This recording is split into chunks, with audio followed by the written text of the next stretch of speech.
retrouver sur la chaîne de Bonheurs Anonymes pour poursuivre nos rencontres de mentors morbihanais. Nous sommes heureux d'accueillir aujourd'hui Béatrice Lozier, coiffeuse à son compte depuis 15 ans qui habite à Guères.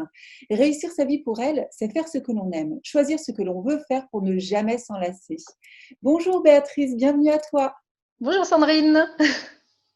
Alors Béatrice, peux-tu nous dire qui es-tu? Eh bien, je suis une femme de 42 ans, célibataire avec une fille de 10 ans et qui mène de front, voilà, sa vie perso, coiffeuse donc depuis 25 ans et effectivement à mon compte depuis 15 ans. Alors, quand tu avais 16 ans, Béatrice, comment est-ce que tu voyais ton avenir? Eh bien, un peu comme celui-là, en fait, j'étais déjà dans l'optique d'être coiffeuse. Donc, j'ai poursuivi cette voie depuis l'âge de 16 ans et sans regret, en fait, aujourd'hui. Donc, je me voyais déjà, oui, à 16 ans, déjà avoir un salon peut-être un peu plus gros avec des employés.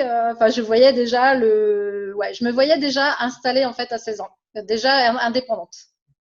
Ah, c'est drôle. Et donc, tu avais déjà des exemples autour de toi ou qu'est-ce qui a fait que tu... Oui, en fait, c'est ma cousine de Paris qui était descendue un été et qui avait coiffé donc la famille. Et j'avais déjà eu le déclic en me disant, eh, c'est un métier qui pourrait me plaire.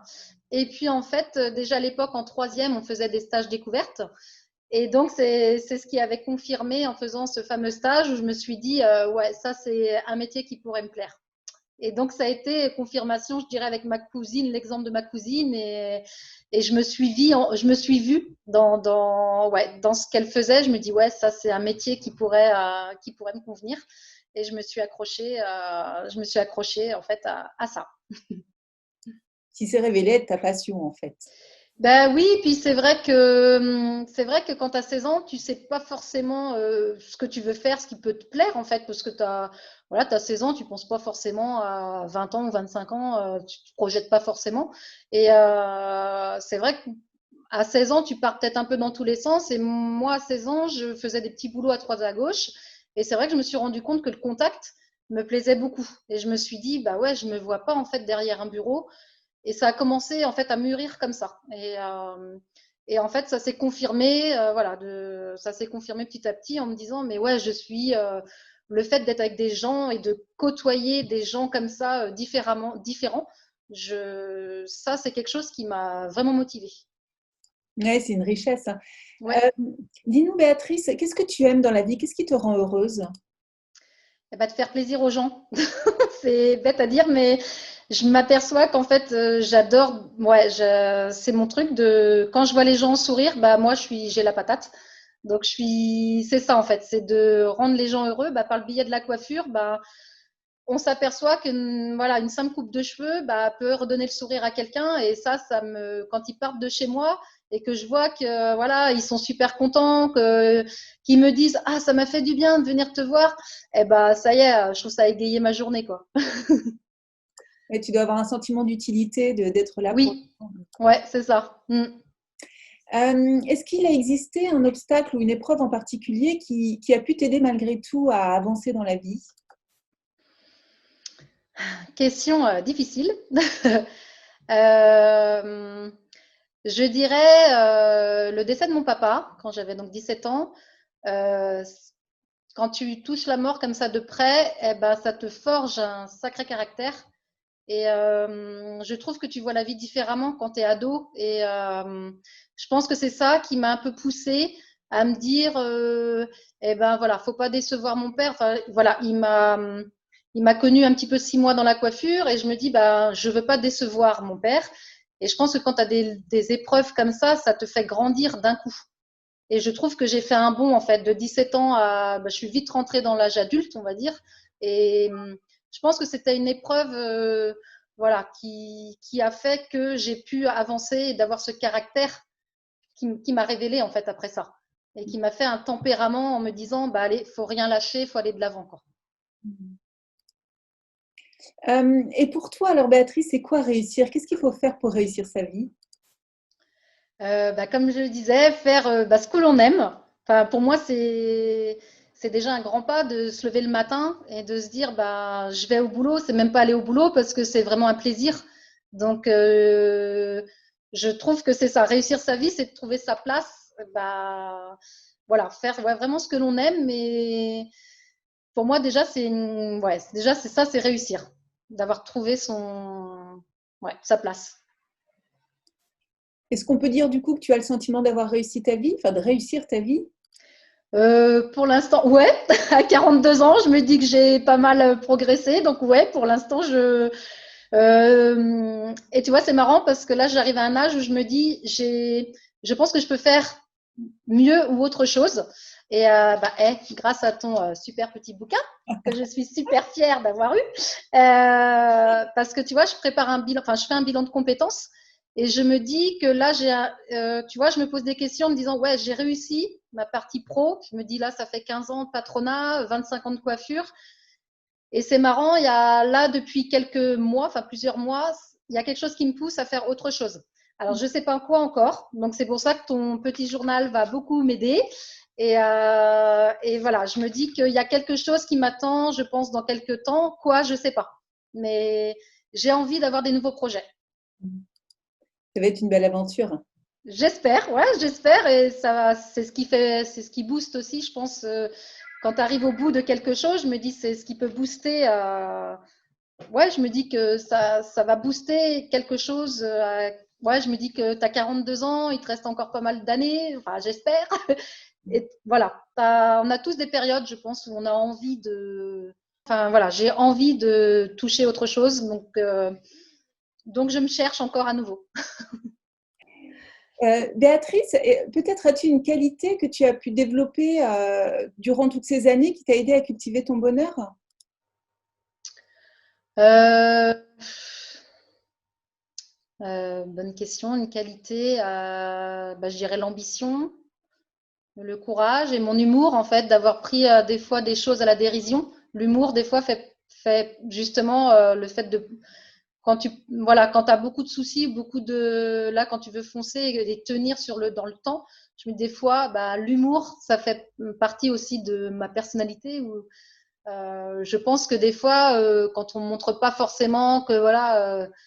Que tu en as plein le dos, l'humour, des fois, fait passer beaucoup de choses. Mais en priorité, je dirais le courage et mon caractère. Enfin, comme je le disais au tout début de l'émission, je pense que le caractère, tout le monde me dit des fois que j'ai un fort caractère, mais je me dis si j'avais pas ce caractère, je serais peut-être pas là ce soir à parler. Donc, je pense que mon caractère, comme on dit certains, je pense qu'il est quand même bon. J'ai un fort caractère, mais en même temps une empathie. Donc, je pense que au final, je me dis, ouais, j'ai peut-être du caractère, mais je suis quelqu'un qui aime trop les gens. Et du coup, c'est ça qui me fait avancer, en fait. D'accord, je comprends.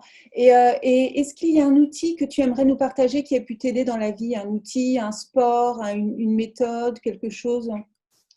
Je me suis mis, enfin, j'étais déjà sportive un peu, mais la course à pied m'a fait énormément de bien. Ouais, je me suis mis à courir grâce à mon frère quand j'ai eu des gros soucis, là, il y a une dizaine d'années. Et c'est vrai que le sport, c'est vraiment une thérapie. Et la course à pied m'a fait beaucoup de bien. Moi, je suis quelqu'un de solitaire aussi, donc c'est vrai que le fait d'aller courir ou d'aller crier dans les bois, je trouve que c'est une bonne thérapie. Et après, je me suis mis un petit peu à la compétition. Et c'est un sport où je trouve c'est tellement, enfin, je sais pas, on t'accepte. Enfin, les compétitions au niveau course à pied, je trouve que là, c'est pareil, j'ai trouvé ma place parce que les gens te prennent pas, enfin, on est tous pareils si tu veux, on est tous à la même enseigne sur le point de départ et tout le monde te tutoie, tout le monde, t'as pas de casquette en fait en disant, hey, toi t'es travailleur indépendant ou hey, toi. Je trouve que la course à pied c'est vraiment un sport où c'est pas prise de tête et ça, la course à pied, je peux dire que ça m'a fait énormément de bien.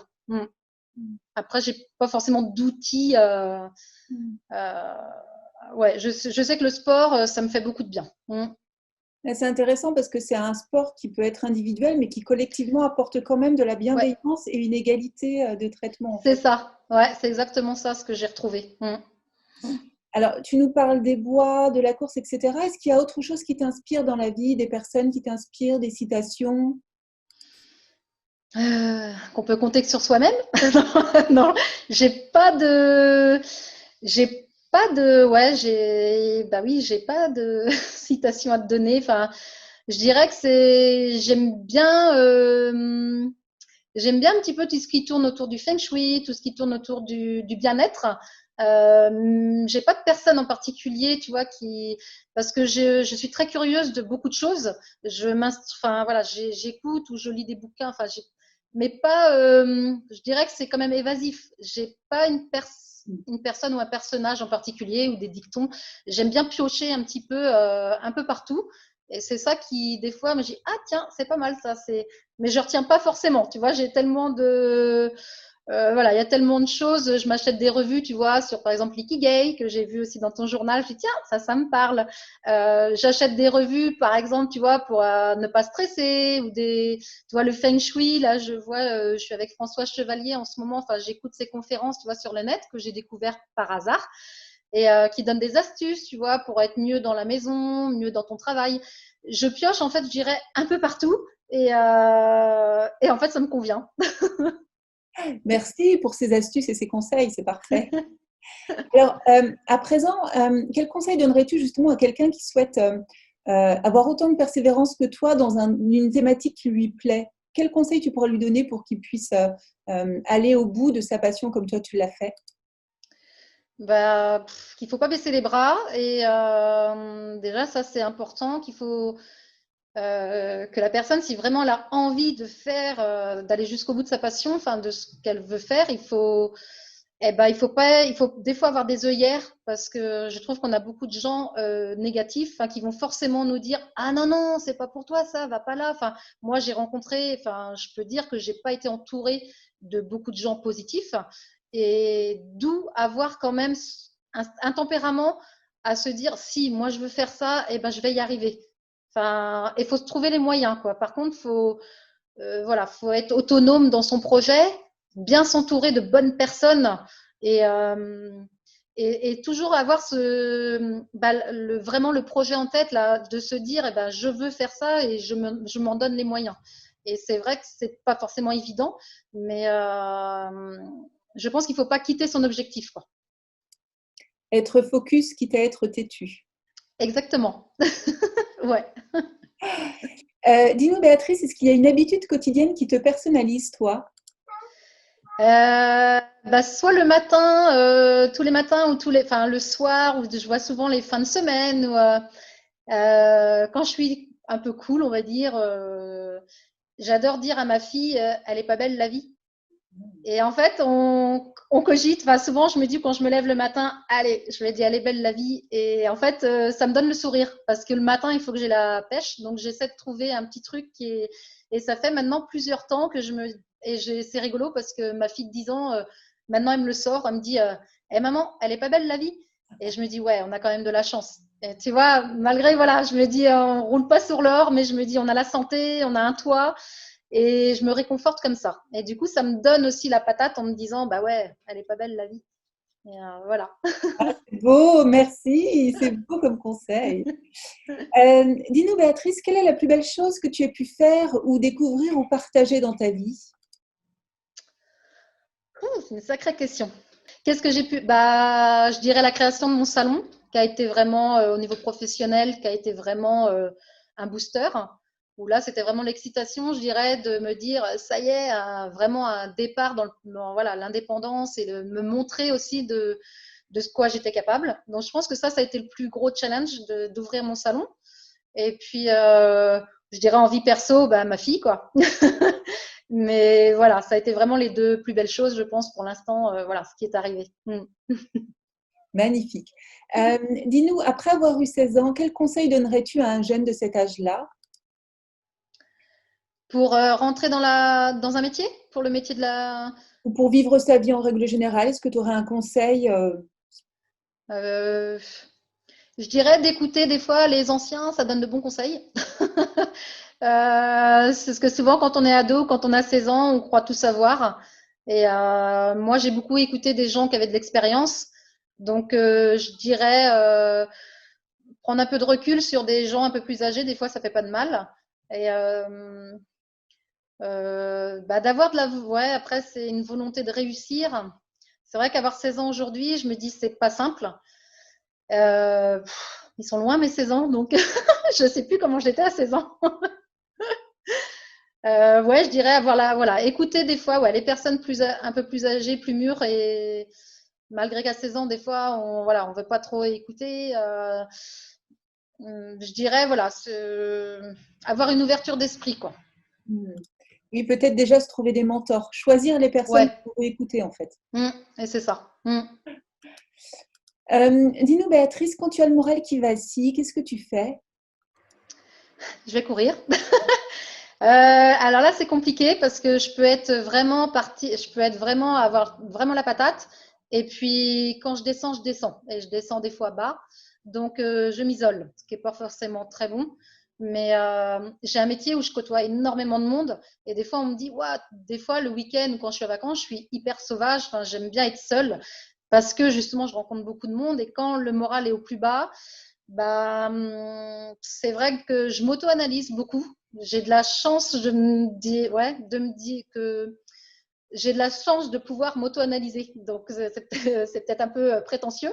Mais, et du coup, je me refais un petit peu mon parcours. Et puis, je prends sur moi. Et puis après, je me dis, bon, allez, j'ai pas le tout. En fait, ce qui me booste, c'est ma fille. Et après, bah, comme je disais, j'ai eu deux, trois clientes qui sont devenues des amies et qui sont plus âgées que moi et qui ont, je dirais, une voix sage. Et quand ça va pas, bah, du coup, des fois, j'envoie des petits messages et je me dis, ils ont toujours un petit truc pour me dire, allez, mais non, c'est rien, ça va passer. Enfin, et je me dis, c'est des gens qui ont eu beaucoup d'expérience et que ça fait du bien, en fait, d'écouter les aînés, entre guillemets. Et ça me fait du bien, en fait. Donc, quand ça va pas, j'essaie d'aller voir des gens comme ça. Mais je dirais qu'en priori, enfin, en premier, c'est de m'isoler et de refaire un point sur moi-même. Hmm. Rentrer en introspection. Ouais. C'est intéressant ce que tu dis sur les aînés. Il y a une richesse Ouais, complètement inexploitée de nos aînés et de leur savoir et de leur bienveillance. c'est ça. Terrible. Ouais, et je me dis qu'il y a énormément ouais, à apprendre d'eux, en fait, parce que je me dis qu'aujourd'hui, on est dans un drôle de monde. Enfin, les gens sont de plus en plus égoïstes. Et je trouve que ça manque. Aujourd'hui, on est dans une société où on est chacun pour soi. Et je me dis, mince, enfin, je trouve que on n'échange pas assez. Enfin, et je me dis, il n'y a pas c'est pas une tare voilà, ou de se confier à quelqu'un ou d'être en attente de. Moi, je suis pas quelqu'un de fier. D'ailleurs, c'est ce qui fait. Tout le monde me dit dans ton salon, qu'est-ce qu'on se sent bien. C'est convivial, c'est familial parce que je me suis pas pris la grosse tête, quoi. J'ai dit, bah non, je suis simple, je suis quelqu'un de simple et je me dis qu'on n'a pas à être. Des fois, ça m'arrive de me confier à des clients et je me dis, bah, voilà, on est tous au même stade. Je veux dire, on est tous égaux et je me dis, c'est pas une honte de parler ça m'est arrivé de pleurer devant des clients. Enfin, je veux dire, on est tous là pour s'entraider. Et je trouve qu'aujourd'hui, ça manque. Je dirais, ça me manque en fait de pas partager des choses sincères en fait, essentielles. Hmm. Et tu parles de l'époque où, en général ou de cette année particulière avec la pandémie? Je trouve que ça s'est accéléré avec la pandémie, mais depuis quand même quelques années, ouais, 5-6 ans, même un peu plus, je dirais, ouais, allez, plus de 10 ans peut-être. Allez, ouais, plus de 10 ans, je trouve qu'il y a un malaise. Je Hmm. trouve qu'il y a un malaise. Et je trouve qu'avec la pandémie, euh, bah moi je le vois parce que voilà, en tant que commerçante, les gens, je trouve ouais, c'est malheureux à dire, mais je trouve que les gens ont changé, les gens sont plus agressifs, les gens sont, je trouve qu'il y a une mauvaise ambiance. Je trouve qu'il y a quelque chose qui m'échappe et c'est dommage. C'est triste. Je trouve que c'est triste, quoi. Hmm. Bon, on va finir Mais sur voilà. une note positive avec la dernière Ouais, question, en espérant qu'on trouvera la façon de rendre tout le monde joyeux en 2021. voilà. Béatrice, quelle est ta raison d'être, toi? Pourquoi est-ce que tu te lèves tous les matins? Eh ben, je reviendrai à ma première réponse pour faire plaisir aux gens. Voilà, c'est le chat qui se mord la queue. Non, ouais, c'est ça. Je me lève tous les matins parce que je sais que je vais rendre des sourires aux gens et que ça va être une journée qui sera pas comme hier et qui sera encore différente de demain. Et c'est ça que j'adore, c'est que, voilà, c'est ce contact qui me plaît, en fait. C'est de faire plaisir ouais, voilà. C'est ce qui me booste le matin en me levant. Je me dis, ouais, c'est ça. Ça te fait quoi de leur faire plaisir à l'intérieur? Qu'est-ce que ça te fait? Bah, pour moi, ouais, c'est une satisfaction. Enfin, ouais, ça me valorise. Je suis quelqu'un qui a pas du tout confiance en moi. Enfin, j'ai perdu confiance en moi et je travaille déjà là-dessus aussi. Et c'est drôle parce que j'ai pas du tout confiance en moi au niveau personnel. Et quand je suis dans mon métier, bah, je suis dans mon élément. Et c'est marrant cette confiance que je dégage. Et souvent les gens me le disent, ah là là, on sent que tu es confiante, enfin que tu aimes ce que tu fais et que tu le fais avec plaisir. Et ça, en fait, ça me valorise. Et je me dis, bah, c'est fou. Je redonne une image que, au fond de moi, que je n'ai pas, enfin, que je ne perçois pas. Mmh. Et c'est ça qui me fait du bien, je dirais, tous les jours. Mm. Mmh. Ça rééquilibre un petit peu ton esprit. Ouais, c'est ça. Mm. D'accord.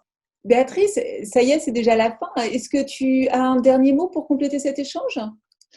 Eh ben, je dirais un grand merci à toi. Ça fait super plaisir de parler, voilà, de mon aventure. Et non, je te dirais juste que la vie est belle. Mais c'est excellent comme conclusion. Merci, Béatrice. Merci beaucoup, Béatrice, de nous avoir permis de découvrir ton univers et apporter tes conseils. Aidez-nous à diffuser cette interview à un plus grand nombre de personnes. Likez-la et abonnez-vous à la chaîne. Vous pouvez aussi nous soutenir sur Tipeee. Le lien se trouve dans la description ci-dessous. N'hésitez pas, si vous souhaitez vous aussi être interviewé dans Bonheurs Anonymes, à nous envoyer un petit mot à contact@bonheur au pluriel-anonyme au pluriel.com. Vous êtes les bienvenus, on a besoin de vous. On se retrouve mardi prochain à 18h pour une nouvelle rencontre. D'ici là, soyez heureux.